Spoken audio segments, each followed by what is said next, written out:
से हनुमान जी महाराज ने कहा कि वहाँ आपके चरणों की सेवा, आपका दर्शन तो मिलेगा और आपकी कथा वहाँ मिलेगी। भगवान ने कहा कि हम तो वैकुंठ में मिलेंगे लेकिन हमारी कथा नहीं। तो हनुमान जी महाराज ने कहा कि यदि वैकुंठ में आप मिलेंगे, आपकी कथा नहीं मिलेगी तो हम वैकुंठ नहीं जाएंगे। भगवान की कथा भगवान से भी बढ़ करके, इसीलिए श्री हनुमान जी महाराज राम जी को छोड़ दिए कि किस लिए? कथा के लिए। और जहाँ पर भी कथा होती है श्री हनुमान जी महाराज निश्चित रूप में विराजमान रहते हैं, क्योंकि राम चरित्र सुनवे को रसिया। जहाँ पर भी कथा होती है हनुमान जी महाराज विराजमान रहते हैं। हो सकता है आपके ही बगल में बैठे हो और जिस कथा को सुनने के लिए वो भगवान का परित्याग कर दिए, उनके साथ वैकुंठ न गए, और हो सकता है आपके बगल में बैठे हो और आप की वार्तालाप से कथा में डिस्टर्ब हो, तो हनुमान जी महाराज यदि एक बार गदा घुमा दिए तो कोई रक्षा नहीं कर पाएगा। इसलिए कहीं पर भी जाइए, हम ये नहीं कहते कि हमारे कथा में आओ तब वह शांत रहो, तब वह शांतिपूर्वक बैठो। कहीं पर जाइए शांतिपूर्वक। हम वो प्रपंच करने वालों में से नहीं है कि 3 घंटा बैठे मंच पर और उसमें से 2 घंटा केवल चुटकुला और दुनिया की प्रपंच में निकाल दिए। ज़्यादा से ज़्यादा ये प्रयास करते हैं कि शास्त्र की ही चर्चा हो, जो भी समय मिला है। और आप लोग भी अपना समय निकाल करके आए हैं, कोई कहीं से आया है, कोई कहीं से आया है, इतना सब खर्चा कर रहे हैं। कथा में ही कम से कम नहीं ज़्यादा तो 6-7 लाख कुल मिला करके भंडारा वंडारा सब ज़्यादा खर्चा जाएगा। आप लोग भी कहीं कहाँ से आए कि चले कथा हो रही, कथा सुनने के लिए, और जिस उद्देश्य से आए हैं उस उद्देश्य की पूर्ति न हो पाए तो हमको अयोध्या से बुलाने क्या मतलब है, और आपको अपना घर परिवार छोड़ करके यहाँ आने से भी क्या मतलब निकलेगा। बोलिए द्वारिकाधीश भगवान की। तो भगवान अपने परिवार के बच्चों को समझा रहे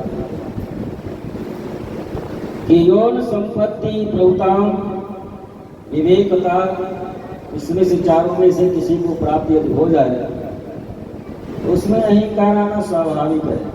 जवानी खूब शक्ति पौरुष बल मिल जाए, संपत्ति अधिक से अधिक मिल जाए, और प्रभुता किसी भी प्रकार की सत्ता मिल जाए, विधायक हो जाए, सांसद हो जाए, मंत्री प्रधानमंत्री हो जाए, या कोई बड़ा पद मिल जाए अधिकारी का, और विवेकता अधिक ज्ञान हो जाए।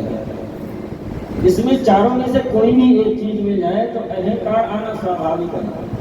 और अहंकारी जो व्यक्ति होता है उसमें अहंकारी में सबसे बड़ी कमी यही होती है, फिर अहंकारी जो होता है अपने को ही सर्वश्रेष्ठ मानता है। अब अपने से बढ़ करके किसी और को अपने से बड़ा नहीं मानता। अहंकारी में सबसे बड़ी कमी यही होती है, और इसी के कारण उसे अनेक प्रकार के अपराध हो जाते हैं। आप लोगों ने नारद जी की कथा प्रसंग को सुना होगा। जब उनको थोड़ा सा अहंकार हृदय में आया तो अपने गुरु भगवान शिव को भी वो छोटा मान लिया, और जिनका निरंतर भगवान नारद जी स्मरण करते थे, जिनका भजन करते थे, जिनको अपना सुदेव मानते, भगवान नारायण को भी अपने से छोटा मान लिया। और कथा आती है कि जब भगवान नारायण के पास में उस दिन नारद जी पहुंचे मिलने के लिए, तो भगवान नारायण से सैया से उतर करके नारायण से मिलने के लिए द्वार पर ही आ गए थे। क्यों? क्योंकि नारद जी के हृदय में आज अहंकार है। हमेशा की तरह ये आकर के साष्टांग लेट करके प्रणाम करेंगे नहीं, और नारद जी प्रणाम करेंगे नहीं तो लक्ष्मी जी ऐसा ना उनको श्राप दे दी कि लक्ष्मी को पता नहीं, क्योंकि अहंकारी व्यक्ति अपने को ही सर्वश्रेष्ठ मानता है। सबसे बड़ी समस्या अहंकारियों के लिए यही होती है। कि वो अपने आप को ही सर्वश्रेष्ठ मान लेता है और अहंकार के फलस्वरूप अनेक अधर्म और अनेक कुकर्म कर डालता है। और अहंकार व्यक्ति जो होता है उसको ये अहंकार होता है कि ये हम प्राप्त कर लेंगे, हमसे कैसे नहीं होगा, प्राप्त नहीं कर पाता। जैसे नारद जी इस मोहिनी को प्राप्त न कर पाए और ना प्राप्त करने के कारण क्रोध आता है। कोई वस्तु आप चाहे अहंकार बस कि हम ले करके रहेंगे, अहंकार के कहीं ना मिले तो क्रोध आना स्वाभाविक है। और क्रोध जब व्यक्ति में आता है तो क्रोधी व्यक्ति कुछ नहीं कर सकता है, कोई भी अनर्थ कर सकता है।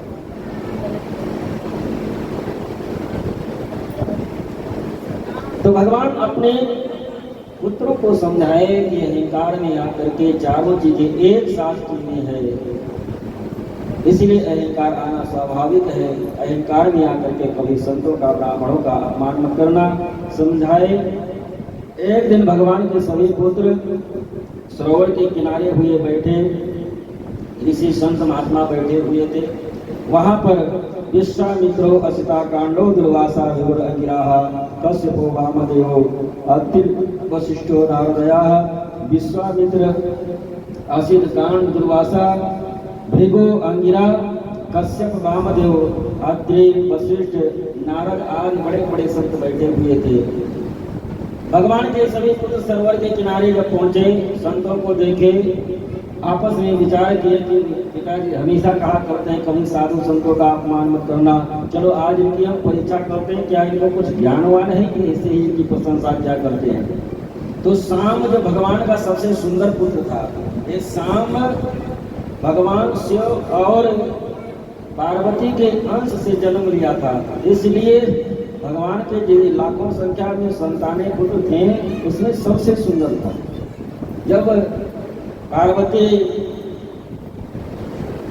एक दिन चले, भगवान शिव ने पूछा कि कहाँ जा रही हो। पार्वती ने कहा कि हम जा रहे द्वारकाधीश की पुत्री बनने के लिए। तो भगवान शिव ने कहा कि हमारी भी इच्छा है उनका पुत्र बनने की, तो यदि तुम पुत्री बनी हम पुत्र बन गए तो हम दोनों का रिश्ता बिगड़ जाएगा, फिर भाई बहन हो जाएंगे, फिर आगे समस्या हो जाएगी।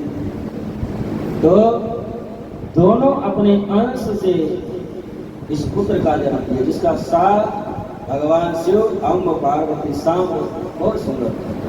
शाम के पेट में कपड़ा बांधे सब और संतों के सामने लेकर के आए और कहते हैं महाराज ये महिला गर्भवती है, क्या होगा इसके गर्भ में, क्या है बेटा या बेटी, क्या पैदा होगा। सभी संत कहे जाने द्वारकाधीश परिवार के बच्चे हैं, हंसी में बात टाल गए। वहीं पर दुर्वासा जी बैठे हुए थे। दुर्वासा जी ने कहा इधर आओ। दुर्वासा जी कहे इधर आओ, इसके गर्भ में ना बेटा है ना बेटी है, इसके गर्भ में मूसल है, जो मूसल तुम संपूर्ण यदुवंशियों का विनाश कर देगा। आप बेचारे घबराए, भाग करके वहां से गए और कपड़ा खोल करके जब देखते हैं जो कपड़ा बांधे थे वो मूसल ही बन गया। अब बच्चे घबराए, करें क्या। और मूसल को पीस करके और समुद्र में फेंक दिए। वही सब फांसी घासी गया के रूप में सब उत्पन्न हो गए। और इधर श्राप लगा हुआ है। एक दिन संपूर्ण यदुवंशी समुद्र के किनारे पहुंचे हुए थे, प्रभास क्षेत्र में सब पहुंचे हुए थे। आज द्वारकाधीश भगवान कृष्ण जो अपने परम प्रिय सखा उद्धव है उनको पास में बुलाए और उनको सारी अपनी कथा भगवत तत्व का ज्ञान उद्धव को प्रदान किए और उद्धव से कहे कि अब हमारे इस धाम से जाने का समय आ गया। उद्धव के आंखों में आंसू आ गया। उद्धव ने कहा कि प्रभु हम जैसे भक्त जो आपके चरणों की सहारा जीवित रहते हैं हम किसके सहारे रहेंगे। भगवान ने कहा कि हम इस शरीर से इस धराधाम पर तो नहीं रहेंगे, लेकिन अब आज के बाद में श्रीमद् भागवत के स्वरूप में हम कलयुग में श्रीमद् भागवत के स्वरूप में रहेंगे। भगवान अपनी चरण पादुका उद्धव जी को दी और कहा है चरण पादुका लेकर के आप बद्रिका आश्रम के लिए प्रस्थान करें और वहीं पर आपको अब रहना है। इस प्रकार से उद्धव जी को विदा करते हैं। प्रभास क्षेत्र में आज सभी यदुवंशी सब पहुंचे हुए हैं। स्त्रियो बालस्य वृद्धश्च संसोदारं भजन्तः वयं प्रभासो यस्यामो यत्र प्रत्याग सरस्वती।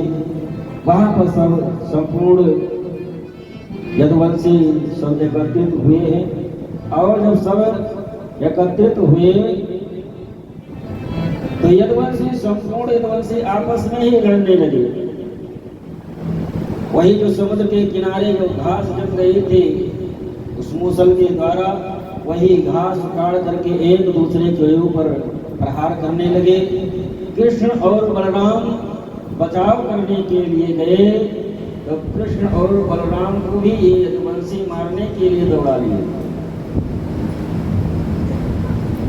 ये यदुवंशी इनके परिवार वाले कृष्ण और बलराम को ही दौड़ा लिए।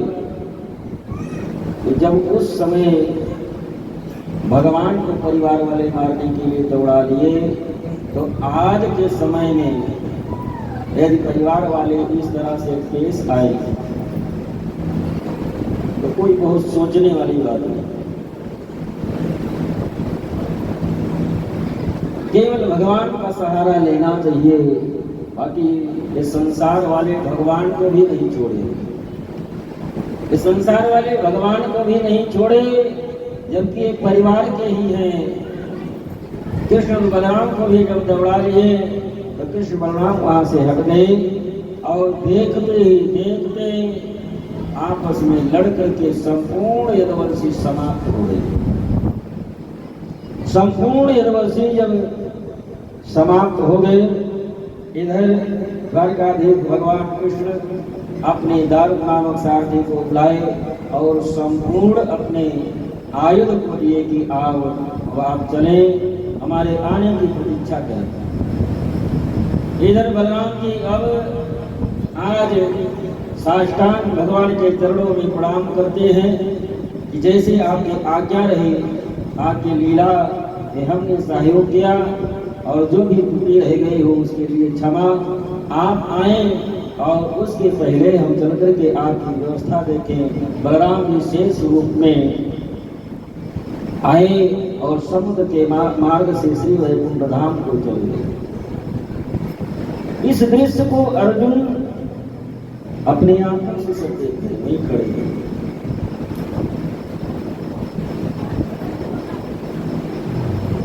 और भगवान एक वृक्ष के नीचे बैठे हुए थे। एक पहेलिया वहीं पर शिकार करने के लिए आया था। भगवान के तालुओं को देखा, वो मृग समझ करके और बाण चढ़ाया और भगवान के तालू पर प्रहार कर दिया।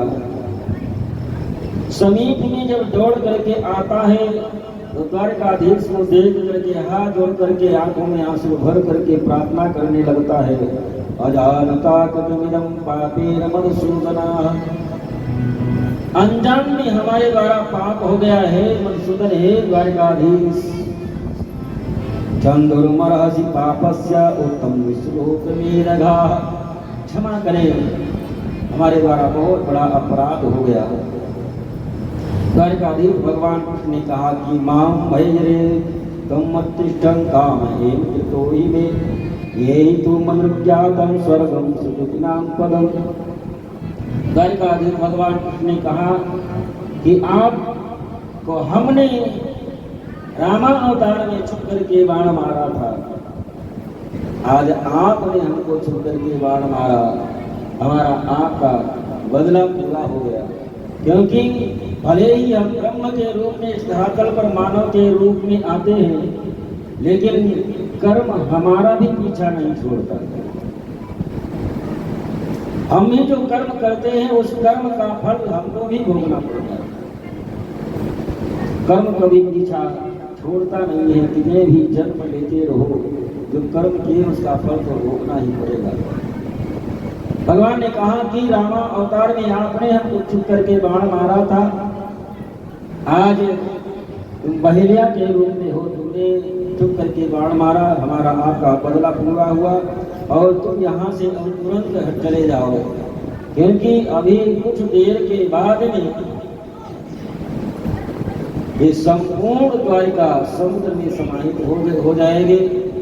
बहेलिया वहां से चला जाता है।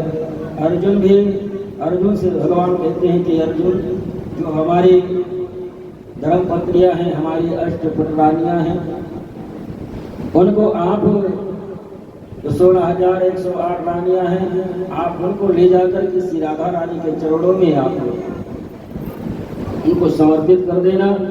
अर्जुन द्वारकाधीश भगवान कृष्ण के चरणों को प्रणाम करके रोने लगे। अर्जुन से भगवान कहते हैं कि अब समय पूरा हो गया है, उसमें अब हमारा भी नहीं चलेगा, आप जो मैं कह रहा हूँ वो करो, नहीं कुछ समय ही बचा है, उस समय के बाद में द्वारिका रसातल में चली जाएगी। इसलिए आप जो हमारी 16,108 रानियां हैं उनको ले जा करके राधा रानी के चरणों में आप समर्पित कर देना। अर्जुन भगवान की आज्ञा मान करके द्वारिका से निकाल करके 16,108 रानियों को लेकर के चले। भगवान स्वयं बहेलिया का रूप बना करके और अर्जुन को पराजित करके और अपनी धर्मपत्नियों को छीन लेते। क्यों? इसलिए कि अर्जुन में अभी तक जो शक्ति की सामर्थ्य थी और हमारे रहते उसको अहंकार नहीं आया। हमारी शक्ति सामर्थ्य, इतनी शक्ति सामर्थ्य धनुष बाण में थे कि भगवान शिव को भी पराजित कर दिया था। ऐसा ना हो हमारे जाने के बाद में अर्जुन को अपने धनुष बाण, अपने शक्ति सामर्थ्य पर अहंकार ये बना रहे कि हमें वो शक्ति और सामर्थ्य है कि भगवान शिव को भी मैंने पराजित किया था, उस अहंकार कभी ना आ जाए। इसलिए साधारण बहेलिया बन करके आज अर्जुन से जो अपनी पत्नियों को छीन लेते हैं, तो अर्जुन को लगा कि हमारे बाण, धनुष बाण में हमारे में जो शक्ति सामर्थ्य थी द्वारिकाधीश की ही थी, और द्वारिकाधीश के जाने के बाद में उन्हीं के साथ ये संपूर्ण शक्ति चली गई। आज भगवान विश्वधाम परगमन के समय आकाश मार्ग में सभी देवगण आए हुए हैं। ब्रह्मा, विष्णु, इंद्र, रुद्र सभी देवगण आए हुए हैं। अतत्रागमत ब्रह्मन् भावन्यासा संभवाः महेंद्र प्रमुखा देवा मुनया संप्रजेश्वराः पितरा सिद्ध गंधर्वा विद्याधर महोरगाः चारणायत रक्षांसे किन्नर अप्सरसो तुजाः। सब आए भगवान के अंतिम समय दर्शन करने के लिए। ब्रह्मा, विष्णु, इंद्र, रुद्र और सभी देवगण, सभी प्रजागण, पितर, सिद्ध, गंधर्व, विद्याधर, चारण, यक्ष, राक्षस, किन्नर, अप्सराएं सब आए भगवान के प्रयाण को देखने के लिए। और सभी देवगण आकाश मार्ग में देवपत्नियों के साथ में भगवान का दर्शन कर रहे हैं। और देखते ही देखते एक बिजली सी चमकी और भगवान वहीं पर अंतर ध्यान हो गए। बोले द्वारिकाधीश भगवान की, बोले द्वारिकाधीश भगवान की, बोले भागवत भगवान की, बोले श्री सुखदेव जी महाराज की। श्री सुखदेव जी महाराज कहते हैं कि राजन, इस प्रकार से आपको हमने संपूर्ण श्री कृष्ण की कथा सुनाई और अभी तक 7 दिनों तक आप प्रश्न करते रहे, प्रश्नों का उत्तर हम देते रहे, लेकिन अब आज मैं आपसे प्रश्न कर रहा हूँ और प्रश्न का उत्तर आपको देना होगा। श्री सुखदेव जी से जब सुखदेव जी ने राजा परीक्षित से एक प्रकार से कहा, राजा परीक्षित ने कहा कि महाराज आप एक प्रश्न का उत्तर हम कैसे दे सकते। श्री सुखदेव जी ने कहा कि केवल हाँ और ना में जवाब देना। ठीक है महाराज। श्री सुखदेव जी कहते हैं राजन तुम्हारी मृत्यु होगी। राजा परीक्षित ने कहा कि महाराज जब हमने जन्म ही नहीं लिया तो हमारी मृत्यु कहाँ से होगी? जब हमने जन्म ही नहीं लिया तो हमारी मृत्यु कहाँ से होगी? जन्म और मृत्यु तो इस शरीर का होता है, आत्मा तो हमेशा अजर अमर है। जिस प्रकार से कपड़े बदलते हैं उसी प्रकार से आत्मा भी शरीर को बदलती है। श्री सुखदेव जी को पूर्ण विश्वास हो गया ये भागवत जन्म मरण के ज्ञान को कराती है। भागवत का केवल उद्देश्य ही यही है कि ये जन्म और मरण के बीच का जो चक्कर है समझ जाओ, बस ये तो भागवत है। जन्म और मरण के बीच का जो चक्कर है इसी को समझने के लिए तो भागवत है। सुखदेव जी समझ गए कि पूर्ण ज्ञान हो गया है परीक्षित को।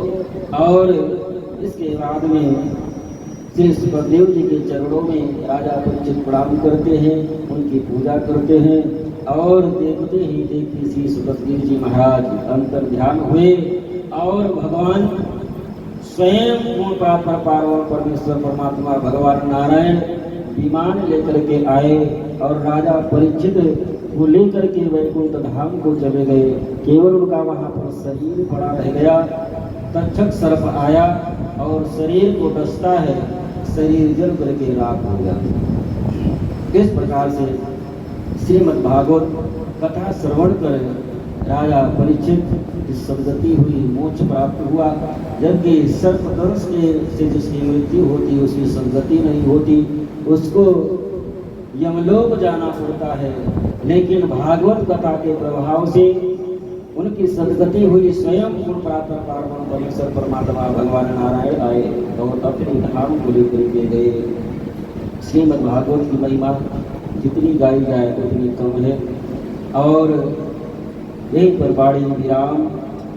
7 दिनों में कहने में सुनने में जो गलती हुई होगी, हम कोई भागवत गीता बहुत बड़े विद्वान ज्ञानी तो ज्ञानी नहीं है, ना हमको बहुत बड़ा ज्ञान है, बड़े पंडित हैं। बस जहाँ आप लोग ऊंचे आसन पर आप जैसे भक्त बैठा देते हैं और आप जैसे भक्तों का थोड़ा सा स्नेह प्रेम मिलता है और बोलने की थोड़ी सामर्थ्य मिलती है और जो भगवत कृपा होती है वो आप सुनाने का प्रयास करता हूँ, बोलने का प्रयास करता हूँ। बाकी हम कोई वक्ता नहीं है और कोई इतना बड़ा ज्ञान भी नहीं है कि हम अपने को ज्ञानी समझें। और कहने सुनने में त्रुटियाँ हो सकती हैं, बोलने में थोड़ी भी 1 घंटा किसी से चर्चा की जाए तो बोलने में गलती हो जाती है, आपस में लड़ाई झगड़ा तक हो जाता है। हम तो 4-4 घंटा 3-3 घंटा आपके सामने बोलते रहे। हो सकता है बोलने में कहीं त्रुटि रह गई हो या बोलने में कोई शब्द ऐसा निकला हो जिसके द्वारा आप लोगों को कष्ट पहुंचा हो, उसके लिए क्षमा चाहते हैं आप लोगों से। और जो बात अच्छी लगी हो उसको धारण करना, जीवन में उतारना, यही कथा का परम उद्देश्य है। और कभी भी भागवत राम कथा इत्यादि के लिए कोई सेवा का अवसर फिर मिलेगा तो आप लोगों की सेवा करने के लिए पुनः फिर आएंगे। कथा के लिए हमारे कोई शुल्क नहीं होता, लेकिन जो साथ में रहते हैं इनके लिए बताना पड़ता है। लेकिन हमको एक बात यहाँ और कह देना पड़ेगा, हमको लगभग 16-17 साल हो गया कथा कहते हैं, लेकिन अपने कथा के लिए हमने दक्षिणा किसी से कभी नहीं कहा। कथा कराओ या न कराओ, क्योंकि भागवत के एक श्लोक की कीमत कोई नहीं दे सकता। भागवत के एक श्लोक की कीमत कोई नहीं दे सकता, तो 18,000 श्लोक की कीमत कौन देगा? हमारे सामने बात रखी गई, महाराज आपको बताना ही पड़ेगा, बताना ही पड़ेगा। 17 साल के बीच में पहली बार हमको कुछ कहना पड़ा, और वो भी तभी संकोच में हम अलग से नहीं कहेंगे, पता कह नहीं सकते कि महाराज अलग से हमसे इतना मांगे। हम कहे सब मिला करके तो चलो। भागवत की क्या कीमत कोई दे सकता है? शास्त्र की कीमत कौन क्या दे सकता है? बस जो साथ में रहने वाले हैं इनकी सेवा और केवल स्नेह प्रेम, और बाकी जीवन चलाने के लिए जो त्रिलोकीनाथ है उनका जो चरित्र का गान कर रहे हैं, देने वाले तो वो है। थोड़ा सा गुणानुवाद संसारिक लोगों का कर दिया जाए तो वो माला माल कर देते हैं, हम तो त्रिलोकीनाथ का गुणानुवाद करते हैं, जो देंगे तो थोड़ा देंगे।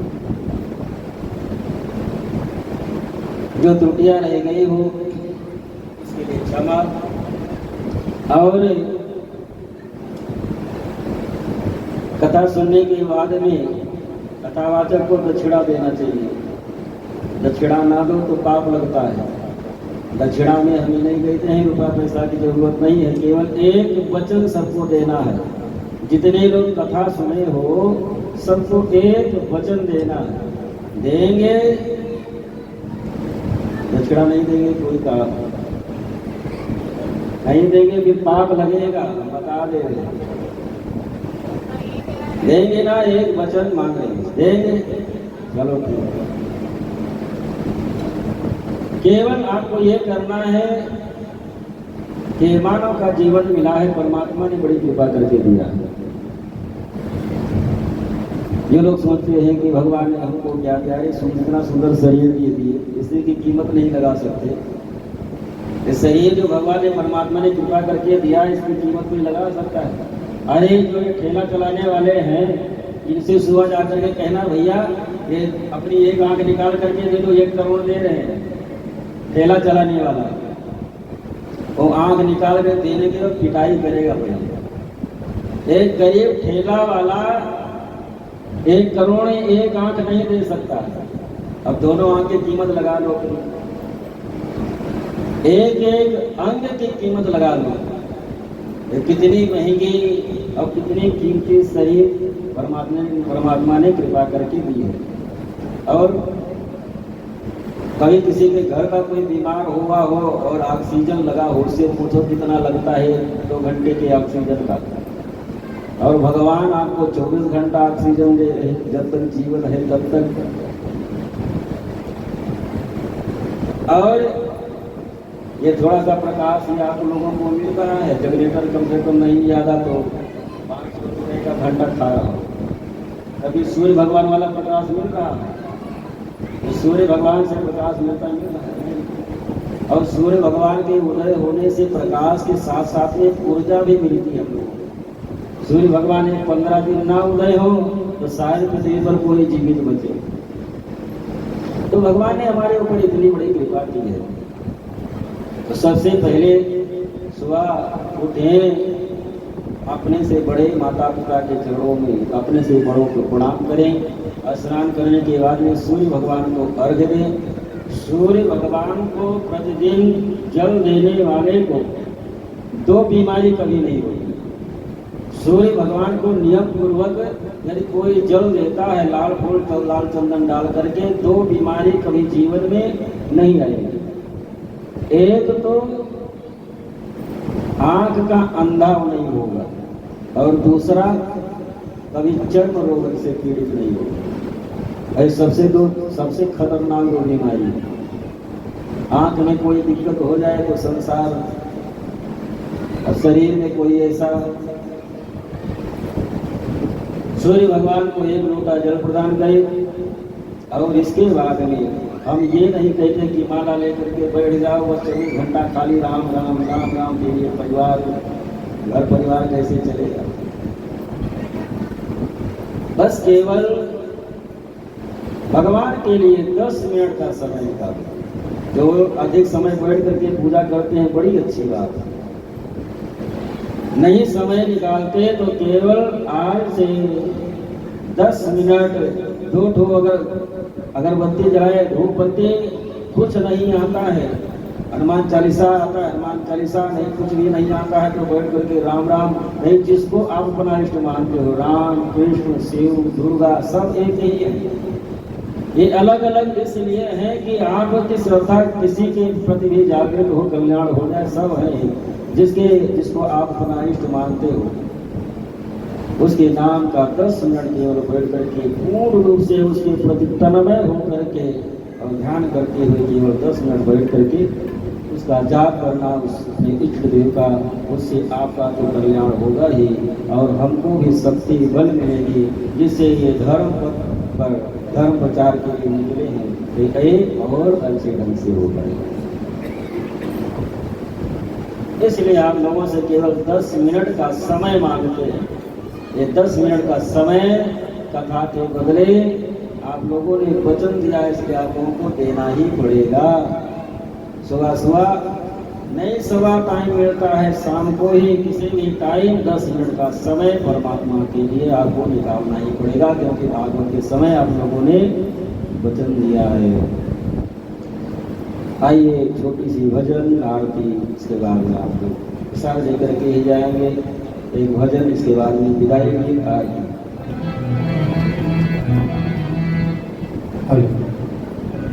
हरि की कथा सुनाने वाले, प्रभु की कथा सुनाने वाले, तुमको लाखों प्रणाम, तुमको लाखों प्रणाम, तुमको लाखों प्रणाम, तुमको लाखों प्रणाम। हरि की कथा सुनाने वाले, गोविंद कथा सुनाने वाले, तुमको लाखों प्रणाम, तुमको लाखों प्रणाम, तुमको लाखों प्रणाम, तुमको लाखों प्रणाम। हम भूल रहे थे वन में, पल को बैठे थे तन में, हम भूल रहे थे वन में, पल को बैठे थे तन में। क्योंकि राह दिखाने वाले, राज बताने वाले, तुमको लाखों प्रणाम, तुमको लाखों प्रणाम, तुमको लाखों प्रणाम, तुमको लाखों प्रणाम। हम हाथ राजा पावे, बसी झुकाए हिलावे, हम हाथ राजा पावे, बसी झुकाए हिलावे। आत्मज्ञान कराने वाले, तुझे मुक्ति दिलाने वाले, तुमको लाखों प्रणाम, तुमको लाखों प्रणाम, तुमको लाखों प्रणाम, तुमको लाखों प्रणाम। और आइए 2 लाइन की विदाई गीत हम लोग सुनेंगे। 7 दिन के बीच में हम लोग आप लोगों के साथ में रहे और इस कथा के विश्राम के साथ में हम लोग आप लोगों से विदा चाहेंगे। 2 लाइन का विदाई गीत, उसके बाद आरती। कहना क्या है?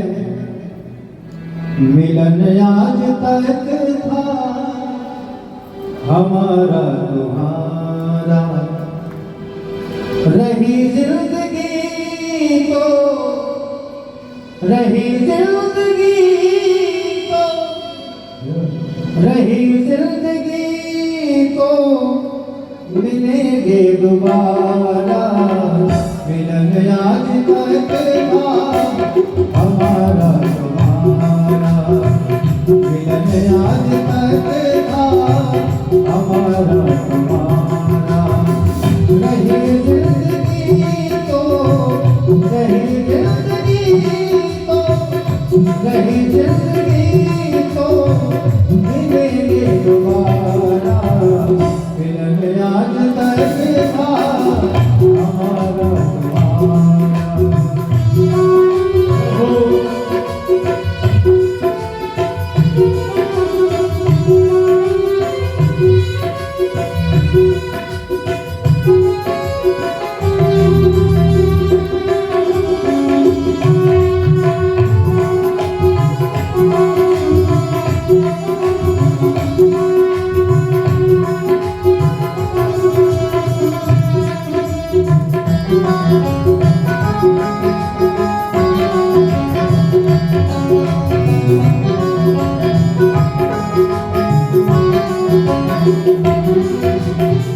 हमें अपने दिल से जुदा भी न करना,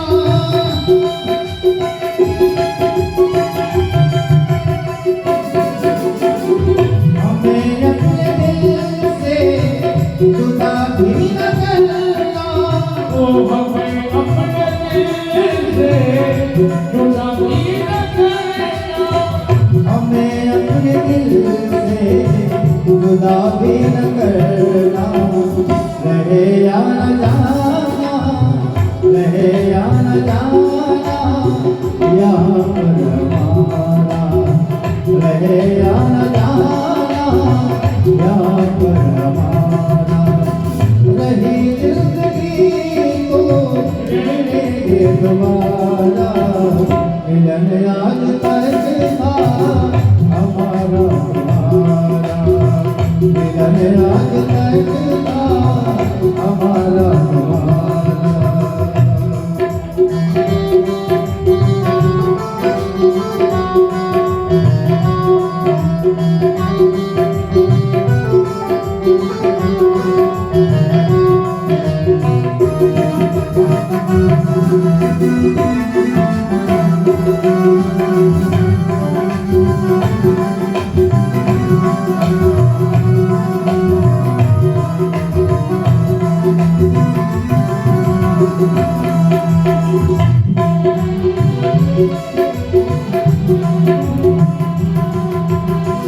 आशीर्वचन है यही महाराज जी का,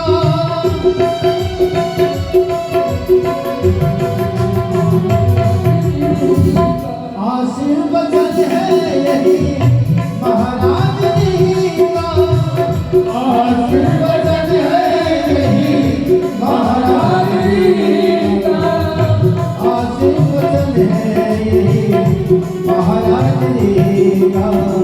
खुश रहे हमेशा, खुश रहे हमेशा, नगर ये तुम्हारा, खुश रहे हमेशा, परिवार ये तुम्हारा, नहीं जिंदगी तो, नहीं जिंदगी तो, नहीं जिंदगी तो, मिलेंगे दोबारा, मिलन आज तक था हमारा तुम्हारा, मिलन आज तक था हमारा तुम्हारा, मिलन आज तक था हमारा तुम्हारा। जो भी भक्त व्यास पूजन में शामिल होना चाहते हैं वो लोग आकर के महाराज जी को तिलक करके आशीर्वाद करेंगे। उसके बाद में आरती और प्रसाद।